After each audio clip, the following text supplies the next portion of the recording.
Welcome, everybody. My name is Diana Mayfield, and I'm the head of content here at Design Files. Today, we are back with another live workshop. Nancy Quinn is here to teach us all about body language.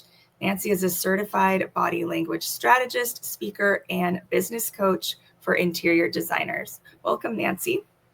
Thank you so much for having me. I was just beautifying myself with the settings that you taught me how to do. That's right. Yeah, we learned. So StreamYard has some good sides and some bad sides. We had some technical problems here, but we discovered, this new beauty filter that we were trying out, So check us out.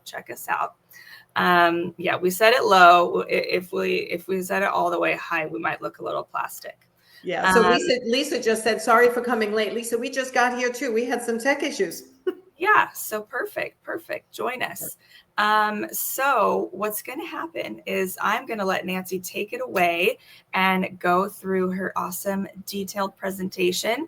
And then I'm going to appear when it is time for Q&A. So as you all are listening, if you have any questions or comments, just feel free to drop them in the chat. So that way we've got some things to answer and we will get to them when we can. Perfect. All right. Have a good presentation. Thank you so much. All right.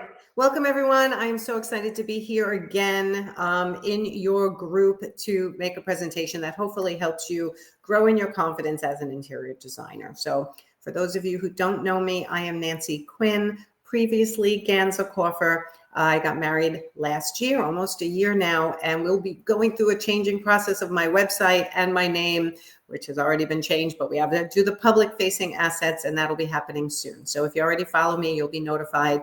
If not, I will help you keep track of where I am so you can find me if you need me. Today, we're going to talk about closing with confidence and how body language can help you win more clients.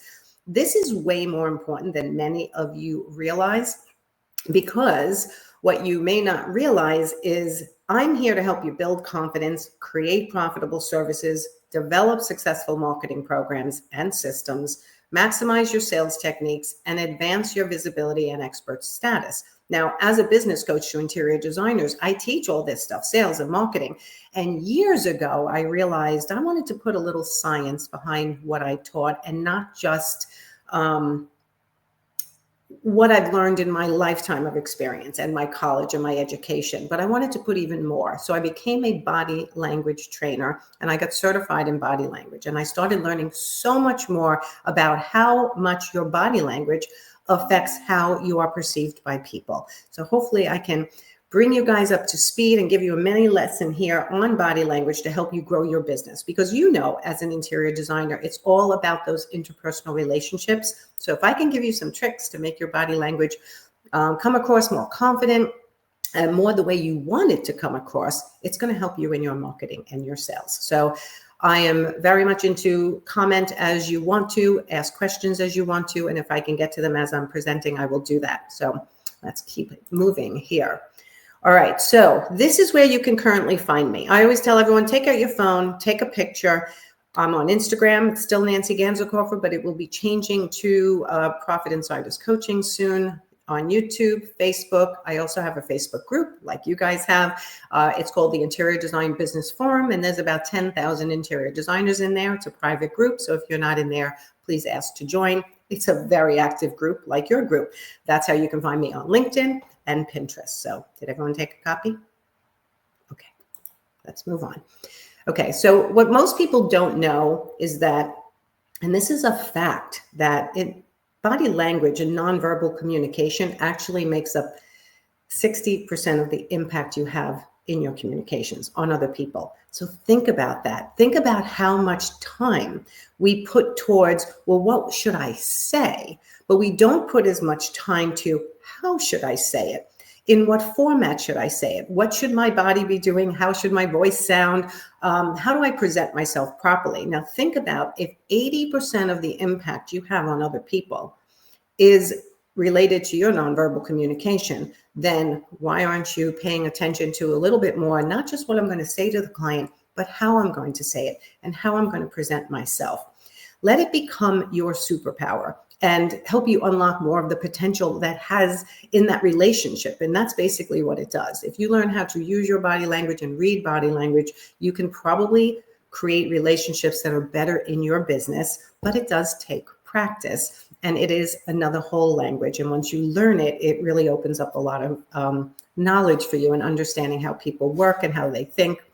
So the first step in your relationship with a potential client is whether you're hireable, right? Hireability is what I call it. The first step in determining that is what they see from you when they first see you. And that could mean, and I didn't talk a lot about that in this presentation, but I think I should mention it, that goes for your public-facing assets. The picture you have on your Instagram, the pictures you have on your Facebook, LinkedIn, Pinterest, wherever people can see you, or whatever videos you have out there, you want to look at them and go, would I be hired based on these images? How would people feel about me? So that's another whole lesson in public-facing assets and how to maximize them, but we will go over a little bit today as well. So can someone tell me in the chat, and guessing is fine, right? This is something I had to learn, but it takes time. How do you communicate non-verbally? Can anyone tell me? Do you have any guesses?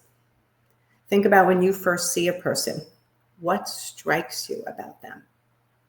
While you're thinking about that and you go, okay, how do I communicate verbally? I want you to think what you do when you're communicating, all right? So it could include all of these things: your posture, whether you are taking a pen and flipping it around all the time or tapping. Excellent, John. Way they stand, sit, eye contact, correct tissue, smile, facial expressions, correct facial cues. Your age is giving an impression, your smile, your posture, your gesture, whether you self-manipulate, right? What is that? That's for people who twirl their hair. If my hair was down, I'd be twirling it differently. Twirl their hair, rub their lip. These are all things that people are judging you on when they first see you, right? What are they going to think about you based on the following things? So I want you to think about, how much do you smile? We don't want too much smiling, but we don't want too little smiling either. We want to be someone other people want to be around. So you want to stand tall, smile, use your hand gestures, which we're going to talk about a lot today. You're going to think about, how much time am I talking versus how much time I'm listening? And yes, it's all related to your body language, time talked.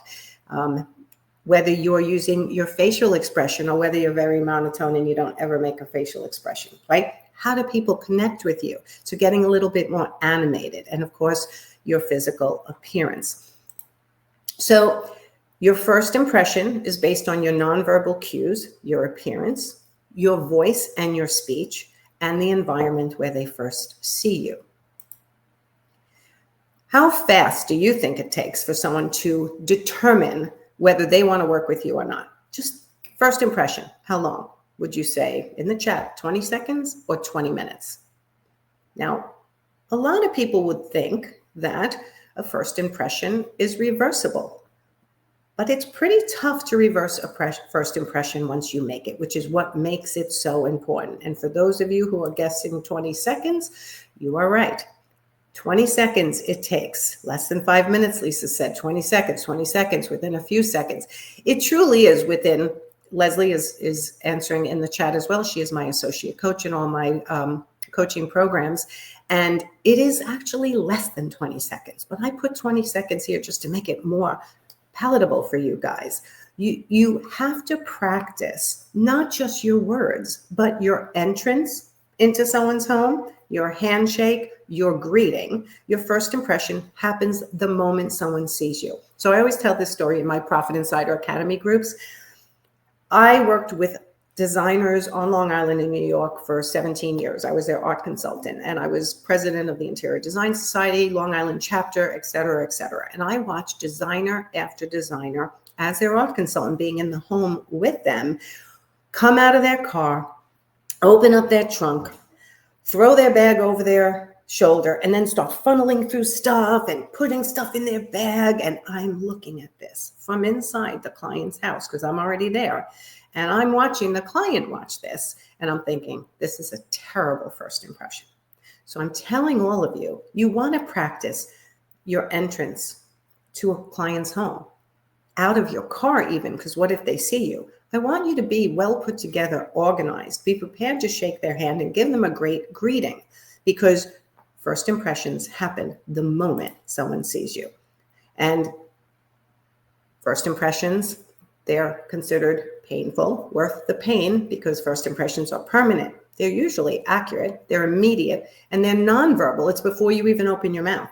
So again, I'm going to go back to what are people seeing about you in your social media, on your public-facing assets, and making sure that you are presenting the way you want to, because you don't want them to have a permanent impression of you. That is not good. Your brain, and everyone's brain, is automatically programmed to scan for hands and faces. Hands, it can improve the perceived influence that you have, and less words and more hand gestures actually are your superpower. So I'm going to read you something. I have it written on the side here because I always forget the numbers, but it is a huge statistic that I think really drives this point home. So the most viewed TED Talks, for those of you who know what TED Talks are, they're informational talks that people have. They're pretty short. For the most viewed TED Talks, hand gestures, smiling, and guess how many hand gestures in a 20-minute talk? 465 hand gestures or more are the highest watched TED Talks, because they're actually using their hands and not just putting a heavy cognitive load on their audience by just using their words. They're using their hands to explain what they're saying as well. The least watched TED Talks have only 272 hand gestures or less. So think about that. In a 20-minute talk, 465 versus 272 hand gestures made the difference between TED Talks that went viral and TED Talks that barely got watched. So less words and more hand gestures is my point there. People will be more in tune with you. So how to make a great first impression, and how do you take the pain away? I see you, Jill. Good thing you talk with your hands. Yes, I'm Italian. I naturally talk with my hands, but some people will actually use their hands too much, and we'll talk a little bit about that also. So think about this for a second. How do you get someone's attention from across the room? And you can throw this in the chat. How do you get a teacher's attention? How do you greet a new person? And why do we know something firsthand, right? There's all clues here as to what's important to people, okay? All social behaviors revolve around hands, especially business relationships, right? During COVID, people did a fist bump. We wanted to make sure you at least waved when you saw somebody since you couldn't touch them. High five, handshake, fist bump, raising a hand of any kind. Hold up your hand and wave. Exactly, Deborah. That is a clue as to how important your hands are. When our hands are buried, people get nervous, and it's not a conscious thing always, it's a subconscious thing. I know all our parents told us, put your hands in your lap when you're eating, but it's actually better for your hands to be visible and gently on the table. You can't see my hands, but I'm gently on the table here, above the table. Whenever you're meeting with a client, that's a little clue. Don't let your hands not be visible. You want them to be visible. So let's move on. Hands allow you to have easy engagement. Hand gestures mean that you will pause less when you're talking. So if you tend to hesitate when you talk a lot, believe it or not, when you start using your hand gestures, you have better word recall. Now, I am someone who has difficulty with word recall sometimes, and it helps me when I actually realize I'm not using my hand gestures anymore and I'm just sitting here thinking with my hands on my lap. I have more trouble recalling words. So it's also going to help you if you struggle with communication sometimes. But you want to keep your hands visible and expressive, above the desk, out of your pockets, and you always want to lead with your hands, right? Handshake, wave. If you notice, whenever I come live, if you guys are familiar with when I go live or Leslie goes live, also, we often go, hey everyone, hi, because when you're on camera, it's hard to see your hands. So you have to work extra hard to have your hands seen. But you do want to lead with your hands, and you want to use explanatory gestures. So let's go over some of those things that are very applicable to you guys directly, okay? When you want to demonstrate ideas with your hands in order to emphasize certain things, but also, again, to repeat, getting your clients to be able to understand what you're saying without constantly repeating yourself. So for example, I have 3 choices for you. So I have 3 choices for you. The first choice is this. The second choice is that. The third choice is this. Now, if I said that without listing 1, 2, and 3, I would say, well, I was thinking of doing this or that or that. That is a big difference. And I did use my hands for that, right? I kind of showed my progression, but I'm not numbering them. I'm not listing. So it's harder for the client to cling to what you're saying and to respond back appropriately. You also can use your hands for levels like good, better, best. I have 3 tiers of furniture I like to go over with my clients who are not sure what their investment level is. I have my good level, my best level, my better and best level, right? So you're showing good, better, best, instead of just like, I have good, I have better, and I have best. It lands differently. Like you may not feel it over the video, but definitely in person, it lands differently than using your hand gestures to remove some of the cognitive load of you trying to remember. And if you think about it, it wouldn't make sense if I said, I have 3 levels. If I have 3 levels and held up 4 fingers and I said, I have good, better, best. That makes your brain hurt, okay? It just doesn't make sense to everybody because I'm not doing it in the right order. So that would be cognitively confusing. But if you actually use them appropriately, it makes a huge difference in the comprehension of your client. Same with small versus big, right? We can put in a small cabinet in this corner, or we can put a bigger cabinet over here. And I think that would be helpful for you because, right? Things like that. If it was my home, this is what I would do. If this was my mother's home, this is what I would do, right? From the heart, actually touching your heart rather than going, well, if this was my house, this is what I would do. It changes the impact for you guys when you go, this is what I would do. And then again, I have 2 options for you. I have option 1 and I have option 2, 2 groups, putting your hand here and there. Okay, so listing, I've got 3 items, first, second, third. Leveling, good, better, best. Watch my hand gestures. I have a small option for you, or I have a larger option for you. If it was my home, this is what I would do, okay, from the heart. And then 2 groups. We can do this or we can do that, right? Showing the 2 groups. So keep that in mind when you're talking to your clients. It truly will help them understand you more easily and remember more of what you say. So Leslie says it makes your brain melt when you hold up the wrong number of fingers. Exactly. And if I hold up no fingers, it's not going to make your brain melt, but you're less likely to remember what I'm saying. Okay, so now let's talk about the body language spectrum. Body language has a wide array of normal, okay? There's not necessarily good and bad body language. It's just the way your body language is going to be interpreted. So if you have low body language, it might be kind of like the picture where you're holding yourself tight, you're sort of looking down, you're an introvert, you're shy, you don't want to talk to anyone. This is a clear signal that I do not want to talk to anyone if I've got my arms crossed and my eyes down. But that could also mean that somebody is cold, not feeling well, down on their luck right now, and that's why they're doing it. So try not to make too many interpretations from that. Just kind of learn what low body language would be versus high, which is on the other side of the image, where it's like, whoa, it's like way too much. We all know people who are like, oh my God, I'm so glad to see you. This is great. And you're like, hold on.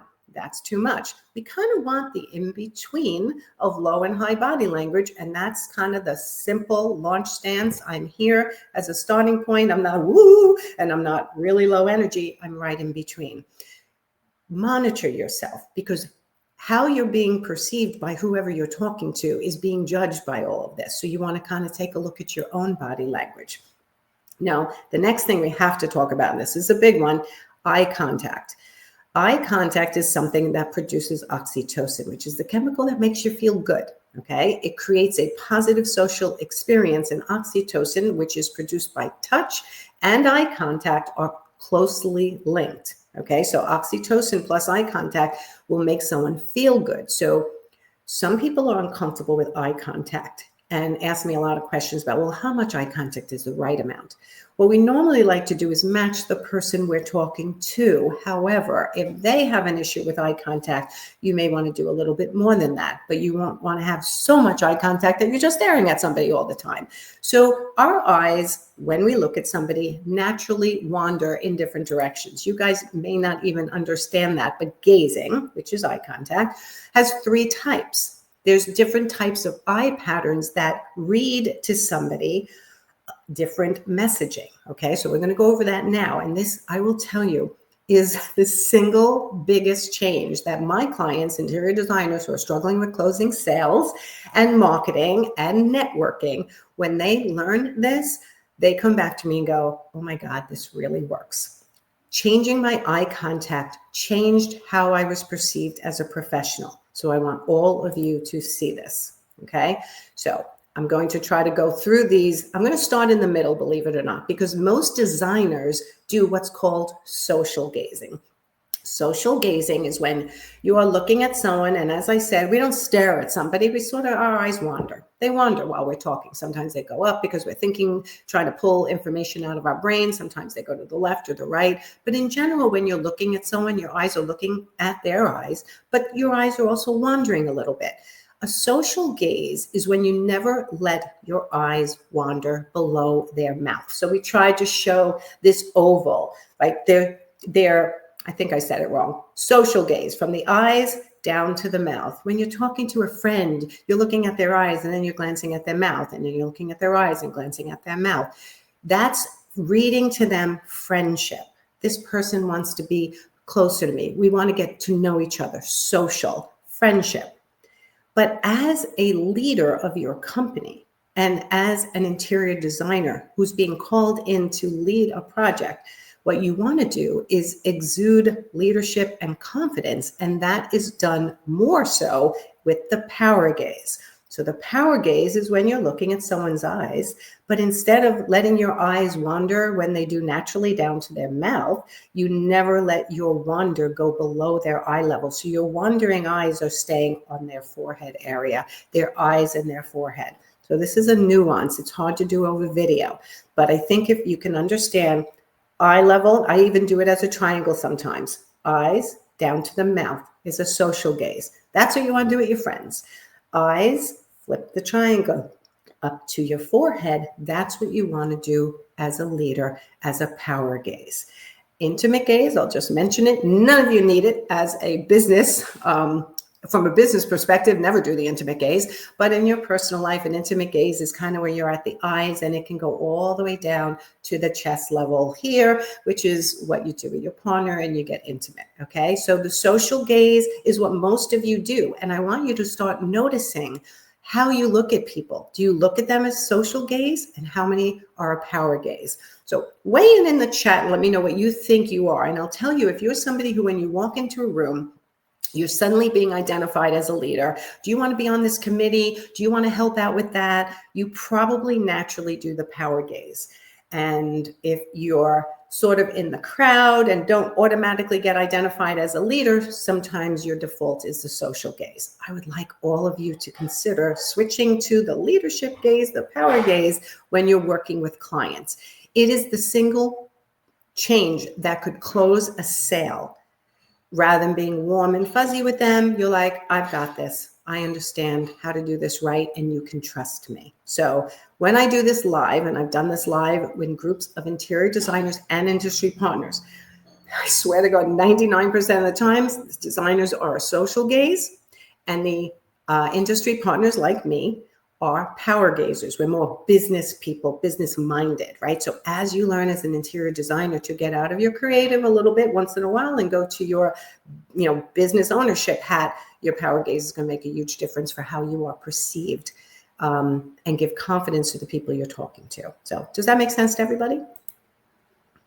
All right, so on nonverbal decoding versus encoding, okay? Decoding is what kind of gaze cues are being sent to you. So start looking to see how people are looking at you and what their body language is saying to you. So you're decoding them, and what you're doing is encoding your body language on them. So what kind of gaze cues are you sending to others, right? So Deborah Nicholson, surprised I distinctively do the power gaze with clients and trades. Didn't know about this. Yeah. And you might do it naturally. And I will tell you, usually power gazes, once they learn this, go, yeah, I think I'm a power gazer. And all you have to do is start taking notice of it for the next 48 to 72 hours, and you'll know quickly what you are. Okay, let's talk about haptics. Haptics is a fancy word for touch. It's the scientific word for touch. It means when you touch somebody, it helps, believe it or not. We are wired for touch. Oxytocin is produced when we are touched. It makes us feel connected, and it increases the trust and sense of belonging. So, believe it or not, these are the statistics I like to put behind what I teach. They did a study in restaurants with female servers and male servers, and if they got the opportunity to touch the patron, the person ordering the food, the person eating at the restaurant, prior to tipping, and there's 23% chance a female server will get a higher tip if they get the chance to touch a client on the shoulder or a customer, and a 40% increase if a male server is able to. So think about it. My waiter comes over, he leans over at the end of the meal, gently puts his hand on my shoulder and says, "How was your meal, ma'am? Was it good?" And I say, "It was delicious." Apparently, subconsciously, he's going to get a bigger tip because he was able to find a way to shake my hand, touch my shoulder, always appropriately, obviously. But this is a study that supports if you're able to touch someone, they will trust you a little bit more because you're releasing that oxytocin, those good, feel-good feelings, those feel-good hormones, I should say. So again, haptics, touch. Handshake. It's the most common type of touch, which is why we greet everyone with a handshake. And you should greet everyone with a handshake. We're no longer in COVID. Let's not pretend we are. And your handshake should be firm. It should relate positively to being connected with someone, right? So I'm going to do this over video, but when I do it in person, it's actually really funny because I'll go up to someone and go, "Let me shake your hand." And I do it like this. So a lot of women, I'm sorry, ladies, but you do it. You were never taught how to shake hands. Instead of having a firm handshake, you're doing it kind of like this, and the tips of your fingers and kind of loose and wimpy. We don't want that. That kind of relates back to negativity, shyness, neuroses. Like, why are you just shaking someone's hand? So I want you to always relate positively and open to women and to men with a handshake that's firm and confident, along with the eye contact and a smile. All right, the perfect handshake obviously is dry, no sweaty hands, vertical, it thumbs up towards the sky. You'll see people when they shake hands turn someone else's hands. That's a power move. They're trying to get the upper hand. If you see someone's hand underneath someone else's hand, that's the other person trying to get the upper hand. We don't need to play games. We don't do that. We just shake, mirroring their firmness. Try it out. It's not that hard. And please teach your kids how to shake hands properly. It's amazing when a kid learns how to shake hands. It gives them confidence for the rest of their lives. Let's talk about fronting. Fronting is when you're actually interested in what someone is saying. Your toes, your body, your torso, your top, all indicate alignment and interest in a person, not where your toes are facing towards the door, the bathroom, because you're not really interested. You're sort of half there. You're like, So if you're ever, here's a little trick. If you're ever interested in determining if your client is interested in what you're saying, take a quick glance at their feet. They don't even know they're doing it. But if they don't want to be there, their feet will be facing a door or an exit usually. So little tricks to give you some superpowers. Now let's talk about your vocal power, because even though it's vocal, it is part of your body language training to have strong vocal power, right? We don't want to have low tone because then nobody can hear us. Like, I don't even know if you guys can hear me when I'm doing that, but I'm really low. If someone has to strain to hear you, that's no good. Right away, you don't want that. So you want to have strong vocal power, but you also want to use the lowest end of your natural tone. So sometimes I really talk like this because I'm getting excited and I get a little nervous and I talk faster and I talk higher. And I'm sure that happens to you guys. That's called vocal variance, right? Your vocal variance is going to change. It's going to go lower, higher, faster, slower. All these things happen, but we want to make sure that you're varying it. because varying it is what keeps someone paying attention. If you have the same exact pace in the tone of your voice, it gets boring. Everybody starts to fall asleep and they don't like it. So once in a while, you want to kind of go, did you hear that? Wasn't that great? Do you love it? And then sometimes you want to slow it down to try to capture people's attention. And the other thing you want to make sure you don't do is ask a question when it's not a question. So when you're presenting your proposals and you get to that last page and you're getting nervous about the price, I want you all to take a deep breath. And when you speak, your voice will be at a lower tone, and a lower tone is more respected than a higher tone, especially by the opposite sex. Okay, so you always want to try to get your voice to the lowest tone. Avoid adding a question inflection like, so in total, this is going to be 30,000. Instead of going, in total, everything you asked me to do comes to 30,000. Notice how my voice was low, the tone, I said it confidently, and I didn't put a question inflection on it because it's not a question. It's a statement. Based on what you've asked me to do, this is how much it's going to cost. Okay, so we've talked about lowering your tone to its lowest natural abilities by taking a couple of deep breaths, avoiding a question inflection if it's not really a question, just because you're nervous, varying your speed and the tone and volume of your voice so that you keep people interested. And then personality infusion, obviously you want to have some emotion in your voice because they want to know you're human and that you're affected by things, and it just makes you more interesting. So make sure you work on your nonverbal presentation even when you're speaking, okay? Now, I do have a body language confidence course. It's amazing, and we are giving it at 50% off to people who have attended this or who watch on replay. Take a picture of this if you'd like. It's nancyganzekaufer.com, body/language/confidence. If you put the word confidence in, it'll be 50% off, which brings it down in the $300 range. I don't even know, guys. But Leslie, if you can throw that link in the chat, that would be helpful for me. And then we give this as part of our academy. For those of you who know me, I run the Profit Insiders Academy along with my associate coach, Leslie Myrick. We're opening up our next group in January. But if you join by November 14th, which requires you fill out a couple questions, get on my calendar, you get the Body Language Confident course as part of my academy. The academy is a 1-year coaching program for interior designers who are struggling with profitability, process, sales, marketing, pretty much anything in your business. And if you get into my group as one of the first 3, you also get contract templates that are normally priced at $650. Okay, so I hope this was helpful today. I want you to close your jobs with confidence. And I want you to realize that a lot of times when people get on my calendar for one-off consults or for questions, or even in my group, it's always, what should I say? Okay. What should I say is definitely part of what you need to learn if you're unsure in certain situations, but how you say it and your body language can completely change its impact and whether you're successful or not. Okay. Amazing.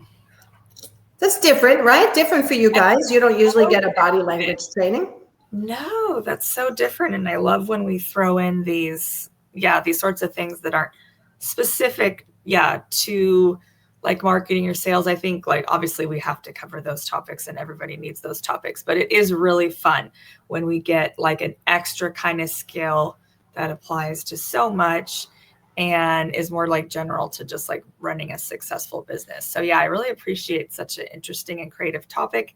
And I really appreciate how like specific it was, right? Like the shape where you're showing us like where the region on the face, right? Like your eye contact is so built. And Jill went through my program. Jill, I tell your story all the time. Jill has had a business with mostly kitchen cabinetry, I believe, if I remember correctly.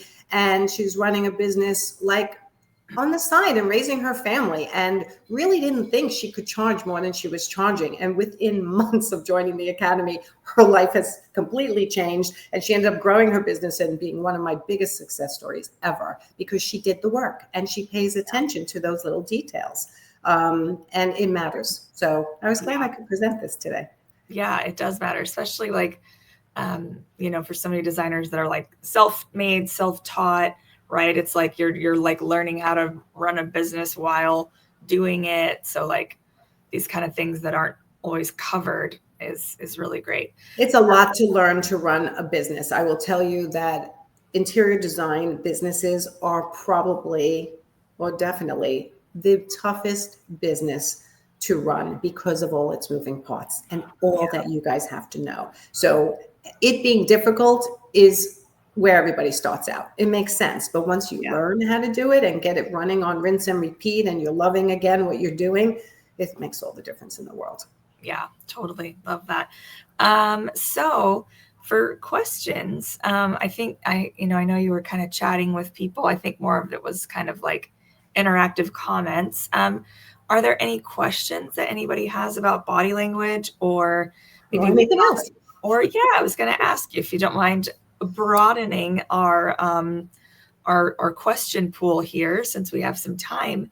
So if anybody has some more, marketing or sales related questions, or Dan, I can't see how many people are watching. How many people? We are at 37 right now. Yeah, we were higher towards the middle. We're 37 right now. Okay, I was going to unshare the screen for. Oh yeah, let me move this. Yeah, we always get lots of replay watchers too. Okay, somebody's asking if it's recorded. Yes. So the link that was in the email that sends directly to the Facebook event page, the replay will be right there.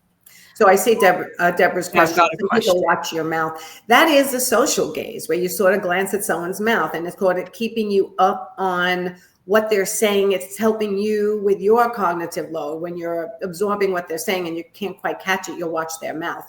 But if you want to be the leader in the room, and I'm going to go through a couple of other things since we have some time for those who stay, they'll get a couple of extra little tips for the body language. Yes, people watch mouths. It helps us comprehend what people are saying. So it's normal. It is better to do that in social environment. Exactly. I watch the mouth if I struggle hearing them because they are a low tone person. But you want to make sure that's not you, right? You want to make sure you're loud enough for someone to hear you, but also using your hand gestures so that you can look someone in the eye and glance up and not be, and I don't mean glance up like this. I hope that was clear the way we did it, because when I do this in person, it's a lot easier.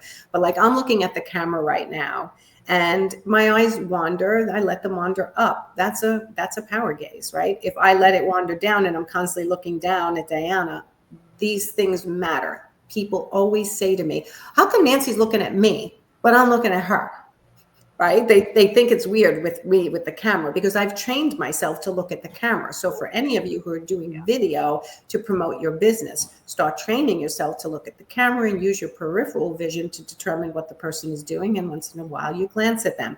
And that works really well also when you're doing a proposal via Zoom, okay? We teach that you should never just email a proposal. Never just email a contract. It will change your success and your closing rate. When you learn to present it either via Zoom or in person, both things, it takes a little extra time, but it secures that relationship much more better than doing everything waiting for email. Oh, gee, I guess they didn't like it. I haven't heard back. It's been 3 days. Now I start getting the question, should I follow up? Should I not? When you get to present via Zoom or in person, you're adding this trust because they're getting to see you. And when you work on your body language, you really can nail that and have them be like, this is such a great designer. I'm so thrilled. I trust him or her completely. And it's because of the way you present yourself. And then, of course, back it up with good process and procedures and follow-up skills in order to seal the deal. But closing a sale, definitely working on your presentation, your body language, your nonverbal communication is really what we should be calling it, is going to make a huge difference. And I just saw someone said, any tips for networking events? I might have missed that before. This is a great one, because what people do wrong with networking events I find, is in the beginning when they first start networking, it's like, I'm going to go to a networking event. I'm going to try to find a friend to go with, and then I'm going to go and collect as many business cards as possible. And then they go home and they have a stack of business cards and they don't do anything with it, or they just put it in their system and they don't do what they need to do. What I would like all of you to do is when you decide to go to a networking event, grab a friend if you have to, that is no big deal. But make a decision in advance. What am I going to do when I first walk in the door? I'm going to sign in if there's a sign in, and I'm going to do what? Make the decision before you do this so that you don't look uncomfortable. So anyone who's looking at you and getting that first impression of you, that you look confident. You walk in the door, you sign in, and I'm going to head right for the hostess or the host because I want to say, hi, thank you for having me here. And my goal of this networking event is to meet 2 contractors. Or I'm looking for 2 new industry partners to have really meaningful conversations with. And you tell the hostess that, or the host, so they can then, when they're trying to get out of conversation and they see you in their peripheral vision, they can be like, oh, Nancy, come over here. I want to introduce you to John. John is a contractor. And I know you mentioned you were looking to talk to some contractors tonight. I love that. Look to have 2 meaningful conversations, not 25 business cards that mean nothing. Okay, so great idea. In advance where you're going when you first sign in. And the other tip is if you're really lost and you're there by yourself and you're nervous and you haven't gotten to connect with the host to kind of tell them what you're interested in doing, I want you to hang out by where the food or drink exits. Not by the bathroom, not by the front door. When people are coming in the front door, they have their plan. They're walking right by you. But when they're coming out of a food line or a drink line, it's a really easy place to have starter conversation. You can hold up your glass and go cheers, and you make eye contact and someone smiles at you. You can say, hey, what are you drinking or eating? That looks good. Maybe I need to get some of that. And it's a way of getting conversation going. And then, of course, look for people like you who are not talking to anyone, and be honest about it. Walk up and go, okay, I'm looking for someone to talk to. Who are you, right? And then ask one key question. Do you have any great projects in your head for next year? Or do you have any passion projects you're working on? And that usually will spur some conversation. Love that. Love the idea of the 2 people too, because it takes some pressure off, probably changes your energy. If you're like, okay, I just need to have 2 conversations and you're not freaking out about, got to find every relevant person. Okay, our next question is, emailing quotes or contracts. But I see. It said Design Files makes that so easy.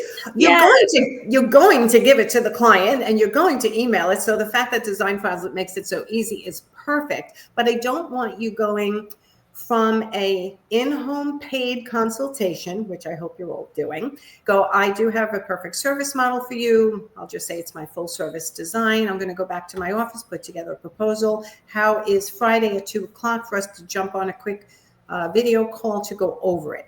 You will go over it and then you email it to them. Okay. Once they approve the proposal, then you go, okay, if they say, well, it's too much money, what would you like to remove from the scope? What would you like to delay? How would you like to get to your number? And that gets all discussed before you go to contract. So let's say you work that out all that day in the proposal presentation, or they just say, this looks great. Awesome. I will be back to you 2 days from now at 10:00. Let's jump on again. Let's go over the contract paragraph by paragraph. The contracts we sell actually have a video training that the lawyer who wrote them with Leslie and I actually goes paragraph by paragraph explaining what each means, so the designer knows when they get asked by their client. And again, going over it in video or in person and then sending it to them for signature will clear up any questions, anxieties, and stop them from having all these background conversations, which is what happens when you email something. Now they take the proposal, they show it to their best friend, their mother, their housekeeper, and they go, does this seem like a lot of money, right? And now they have something then to go bitch about and complain about before they even got the full explanation from you. So I'm proposing, and this is what we teach all our Profit Insiders, presentation of the proposal via Zoom or in person, or video chat, whatever. And then same with the contract. And now that relationship has started off amazing. They've had more exposure to you and your body language and your style of communication. And that trust just gets secured right from the beginning, rather than it being iffy all the way through, because they never really read the contract and they never really read your proposal. And you never pointed out the things that go wrong to ensure the client understands it so it doesn't go wrong this time. Okay, so that's why Leslie always says talk money early and often, but it's truly talk money early and often, and talk scope and timeline early and often along with money. And if you can talk about those things early and often, you won't end up with a client who's dissatisfied midway through. They will understand that there are some points during the project that are difficult, and you've already warned them about that. Perfect. Okay. Did I miss any questions? Let's see. I think, I like that concept of, it's like it gives you the chance to message it. Get to message and present. Not another question. Jill did mention that she makes sure that her car isn't full of junk. I taught that in her group back a couple of years ago. Because when I say it in our group program, like, don't get out of your car, open up your trunk, open up your bed, and everyone laughs, because we all know interior designers have carpet samples, tile samples, all kinds of lamps and everything in their trunk. And I know you need that, but try to think, what will this client need? Have your bag packed. And I'll even go as far as, if you need to take a bunch of stuff out of your trunk and bring it to the front door, put it down next to the front door, so when the client opens, you can wave, you can shake. You're not full of stuff, because your hands should be visible, not a phone in your hand, not in your pockets, not in your pocketbook, and not holding all kinds of samples, especially when they first meet you. Love it. I have a very bohemian aunt that always has a trunk full of, she's like a real deal flower child still. And her I love that. Is always full of clothes and decorations and Day of the Dead masks and tutus, and so and that's fine if she's not a designer and they're not looking at her out the window. Yeah. You know, the thing is that they look at you out the window and you're looking all disheveled. It's like right away they go, okay, I'm not sure this is going to be the right person for me. We want to make sure that your impression on your client is that you are professional, you are well organized. When they look at, I'll even throw in, when they look at your social media, are you keeping up on it? I know what I teach on how many times I want people to post, but if you're not posting at all, you got to post at least once a month or once a week while you're in business, because I have not hired people, because when I go to their Instagram or their Facebook, they haven't posted in forever. So I think, one, gee, I wonder if they're out of business. I don't have time to figure that out. And two, if they can't manage their social media, how do they manage their projects? Yeah. Right. So the impression, think about your impression, your reputation, and what people are saying when you're not around. Right. And make sure that your body language, your nonverbal communication is just as good as your verbal communication. So you represent yourself well. Right. And I think for designers, even if they don't use Instagram as like a marketing and client acquisition tool, it's still kind of like a portfolio, right? It's like show your projects, show what you're doing. Yeah, we're in a lurking society. So if someone wants to hire a interior designer and they go to Google and they find them on Google, and you have on your website, your Instagram, your Facebook, your LinkedIn, your Pinterest, well, then make sure they're up to date, because you don't want people clicking on them and not seeing what you want them to see. Otherwise, get rid of them.